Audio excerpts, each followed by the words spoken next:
Community Cats podcast. Ready? Let's go. Welcome to the Community Cats podcast. I am your host, Stacy LeBaron. I have been involved helping homeless cats for over 20 years with the Merrimack River Feline Rescue Society. The goal of this podcast is to expose you to amazing people who are improving the lives of cats. I hope these interviews will help you learn how you can turn your passion for cats into action. Today, we are speaking with Bonnie Heisler. Bonnie is the president and founding member of Felines and Friends Foundation, a TNVR group in northern Vermont. Over the past 3 years, this group has helped more than 2,000 cats and has formed strong partnerships with other regional animal welfare groups. She's been involved in animal rescue and welfare for 25 years, volunteering with multiple shelters and organizations in New Jersey and Vermont. Through careful long-term planning, Bonnie and her husband were able to retire from full-time work in their early 40s. Prior to retiring, she was a human resources professional, working in diverse human resources functions from benefits to labor relations with a focus on implementation of all levels and types of compensation programs. During her career, she has worked in the financial services and insurance industries at companies including Prudential Financial and American International Group, as well as other types of businesses including automatic data processing and Global Crossing. She has a degree in psychology from Montclair State University and an MBA from Fairleigh Dickinson University. Bonnie, welcome to the show. Thank you. Glad to be here.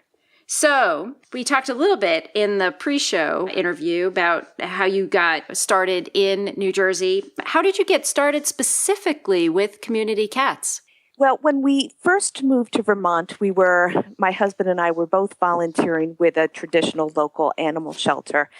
And I was sitting at a volunteer/board meeting, and they were talking about the need for something about all the community cats, the barn cats, the street cats.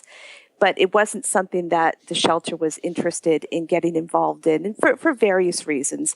And so I kind of just put a pin in that for a while. And then I lived on a road where every day when I went back and forth to town, I would see this little colony of cats.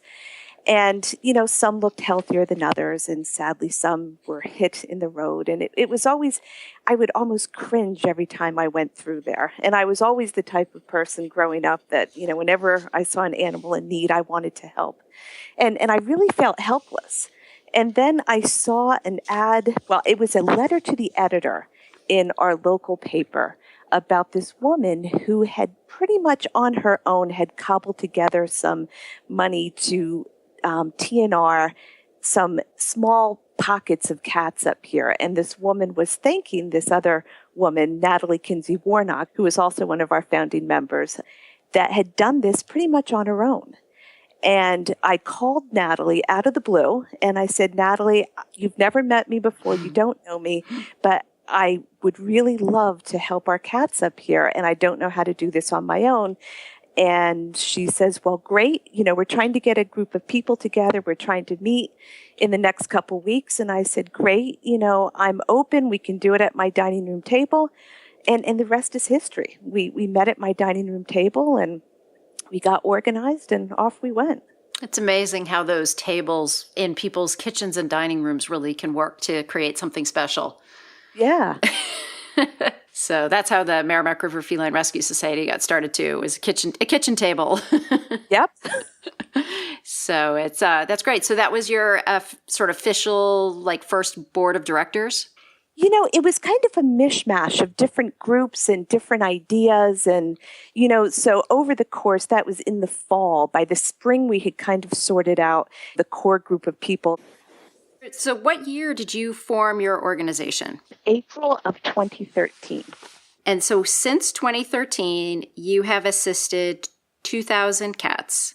Yes. And have you been doing much of the trapping, or has it been more structured with individuals? I call it the neighborhood cats model, which is you basically are renting or loaning traps out to people and they're working on the colony. To a large extent, our volunteers do much of the active trapping. One of the reasons that we've gotten as successful as we have been so quickly is that when we commit to our spay-neuter clinic that we're bringing 30 cats, we, by darn it, bring 30 cats. And we have found that sometimes when we're working with caretakers or farmers, that sometimes things get in the way and they might not set the traps or they might not follow all the instructions that we give them. And that would get in the way of our making sure that we have the 30 cats for our clinic. So yeah, for the most part, we go out and we set the traps and we check the traps themselves. But each colony, each barn is different. So it's always a partnership with whoever we're working with. And I assume your objective is to get to 100% sterilization. Yes. Yes. And when we started in April of 13 and we had the funding to do 10 cats a month. And we knew the need was way beyond 10 cats a month, but hey, you got to start somewhere. And we knew at 10 cats a month, it would take decades to finish up here. But we've created so many partnerships so quickly that for our little portion of Vermont, Orleans County, one of the poorest, most rural parts of Vermont, right now it's August in cat season. So we are more easily finding cats right now. But in April, when we were trying to take advantage of a grant, I was really having a hard time finding barns that we hadn't done yet or street cats that we hadn't done yet, which is remarkable that within 3 years we've made that much of an impact that quickly. So yeah, 100% sterilization is absolutely our goal. You know, there'll always be some kittens and, you know, we need to be realistic, but we think we can solve the problem of more cats than there are homes for in Orleans County. And there are other parts in Vermont that are already there where Orleans County is and is going. So if we can kind of connect all these places in Vermont, could Vermont be an entire state where every cat has a home and every street cat or barn cat or feral cat has a caretaker? It's a great vision, and I think it's quite attainable. Now, you mentioned the word partnerships, and I use the word collaboration a lot. Would you be able to go in a bit greater detail about, you know, who you're partnered with and what the benefits have been as a result of those partnerships? Yeah, we have just found some wonderful partners at the very beginning of our operations. From the very beginning, started out with a very structured professional program. We took Brian Cortis's Neighborhood Cats Handbook and truly used everything in that. We did not reinvent the wheel on everything because he has the best practices described so well in there that we very quickly showed that we were reliable and professional. And though we're not perfect, we're always looking to get better and learn. So within the first few months, VTCAN Vermont Companion Spay-Neuter Program in Middlesex, who is our primary spay-neuter clinic, which is an hour and a half away from us, saw that we were reliable, professional, and she actually went out and was able to secure a large grant from PetSmart Charities that instead of being able to do 10 cats a month, because that's the funding we had, she got a grant that if in the first year we could do 1,000 cats, we would get the second grant for another 1,000 cats. And though there were some cats from groups other than FFF, we used the majority of that 2,000 cat grant. So that was like being shot out of a cannon. But at the same time, that's the commitment that if Pamela at VTCAN has committed to PetSmart Charities that we're going to do 2,000 cats from the Northeast Kingdom, our group was absolutely going to make sure that that happened, that she was able to make good on her commitment, and we did. And also the second month of our operation, we had a fabulous meeting with a progressive animal shelter in, again, the middle of Vermont, Central Vermont Humane Society. And we just had a meeting of the minds that often they have capacity for more cats than are available locally. So we created a partnership where they were able to take almost all of our friendly adoptable cats and kittens. So in 3 years, they have taken 468 kittens and cats from us, whereas the local shelter has been at capacity for years with a waiting list. And so we were able to move these cats from an area of Vermont that didn't have the shelter capacity to an area that was. And TNR is so much more fun when you don't need to return the friendly cats and kittens. That's not a bad solution if that's the only option, but it's more fun when you have a shelter partner. And then our third partner that we really couldn't do our work without is we have a very, very supportive veterinary practice in the area, the animal doctor in Newport Center. And so she's just our day-to-day vet with all of the urgent things or surgeries beyond spay and neuter. And we just couldn't function without her and her practice. So big shout out to Dr. Hunter and her staff. Wow. So yeah, you're involving everybody at the local level as well as a more regional level to help make this a success. And I mean, my thoughts that over time that your local shelter should be able to handle the load of the local service area cat needs, and then you won't even need to be transferring cats down to central Vermont.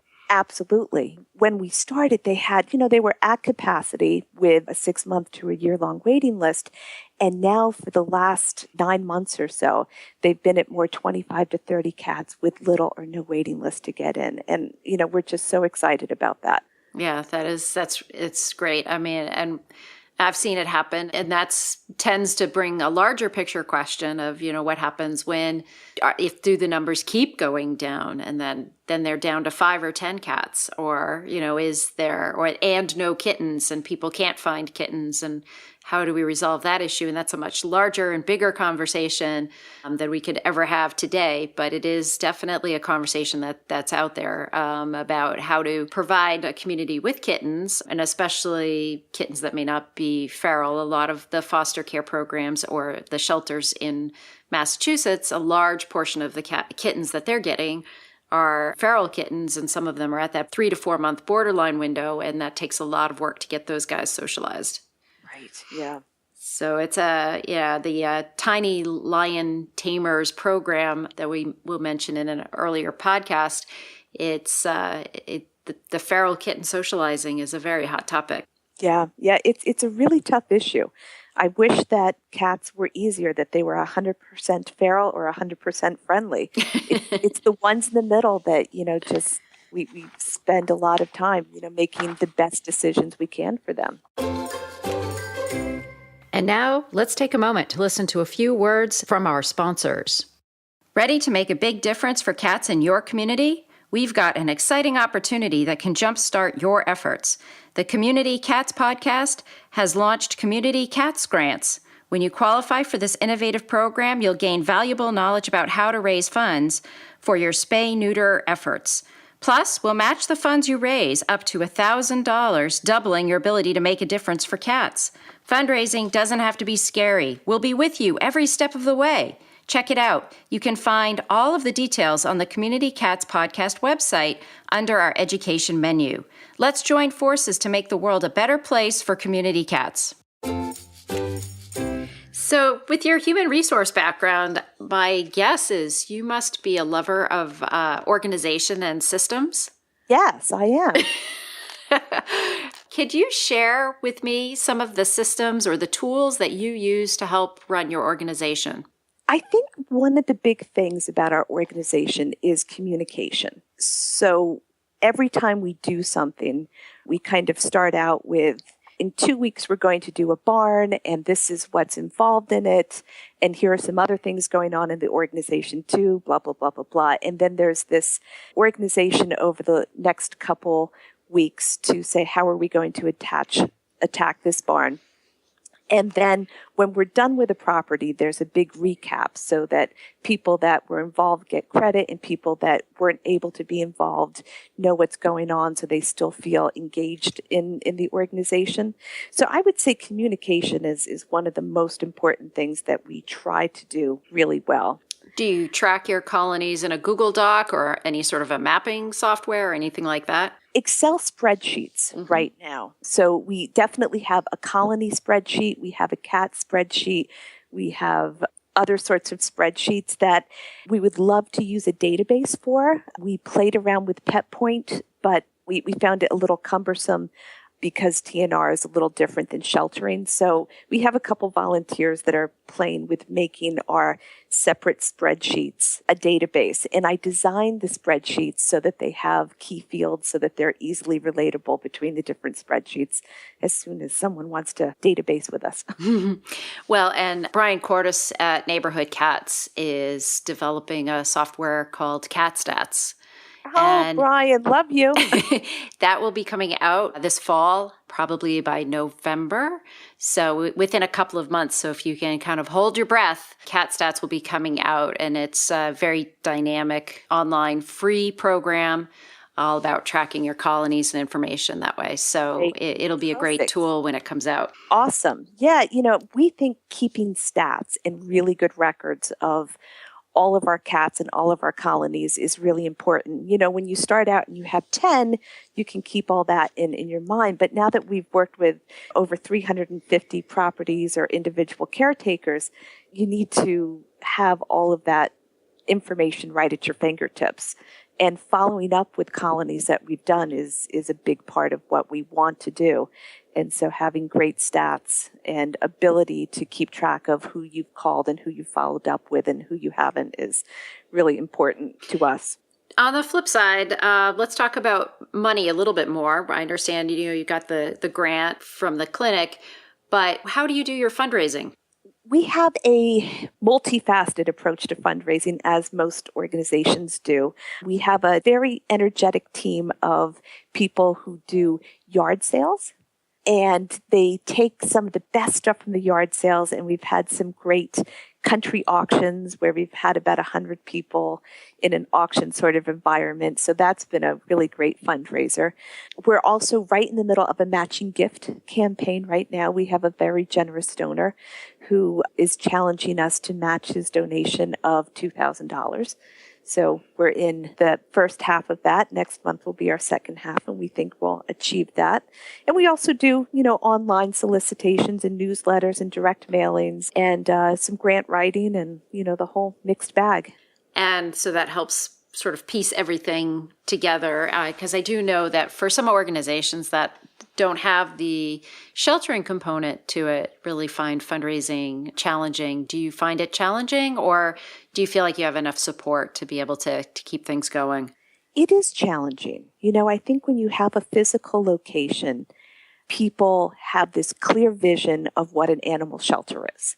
Each person's vision is a little different, but they all know that, this group helps animals, and they kind of know what's involved in that.